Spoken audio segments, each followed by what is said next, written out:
রাজবাড়ীর গোয়ালন্দে নুরা পাগলার দরবারে আগুন দেয়ার পাশাপাশি ভাঙচুর চালিয়েছে তৌহিদি জনতা। সংঘর্ষে একজন নিহত, আহত শতাধিক। গত 23 আগস্ট গোয়ালন্দ পৌরসভার 5 নম্বর ওয়ার্ডের নুরা পাগলার মৃত্যুর পর তাকে কবর দেয়া হয় মাটি থেকে 12 ফুট উঁচুতে। কাবা শরীফের আদলে তৈরি করা হয় কবর। এ নিয়ে গত কয়েকদিন ধরে উত্তেজনা চলছিল জেলা জুড়ে। এতে ফুঁসে উঠেছিল তৌহিদি জনতা। তারই ধারাবাহিকতায় শুক্রবার জুম্মার নামাজের পর বিক্ষোভ সমাবেশ করে তৌহিদি জনতা। বিক্ষোভ থেকে হামলা চালানো হয় নুরা পাগলার দরবার শরীফে। পাল্টা আক্রমণ করেন নুরা পাগলার ভক্তরা। তুমুল সংঘর্ষে দুপক্ষের শতাধিক মানুষ আহত হন। পরে নুরা পাগলার দরবারে শরীফে ঢুকে আগুন ধরিয়ে দেয় তৌহিদি জনতা। পরিস্থিতি নিয়ন্ত্রণের চেষ্টা করলে হামলা চালানো হয় পুলিশের ওপর, ভাঙচুর করা হয় গাড়ি। 80-র দশকে নুরা পাগলা নিজ বাড়িতে গড়ে তোলেন দরবার শরীফ। তিনি নিজেকে ইমাম মাহদি দাবি করতেন বলেও অভিযোগ রয়েছে।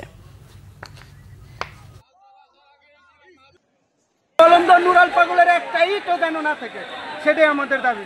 যাতে কোনো গোয়ালন্দ কোনো ভণ্ড নুরাল পাগলা পাগলামির একটা লিমিট আছে।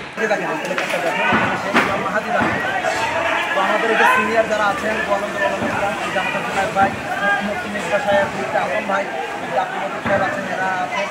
আমরা ইনাদের নেতৃত্বে ডিসি সাহেবের সাথে আমাদের সিনিয়র সাহেব আমার দরকার হোক।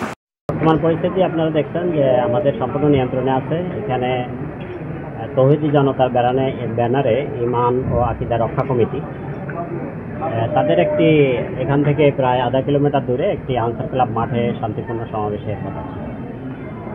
সেই শান্তিপূর্ণ সমাবেশের কথা ছিল।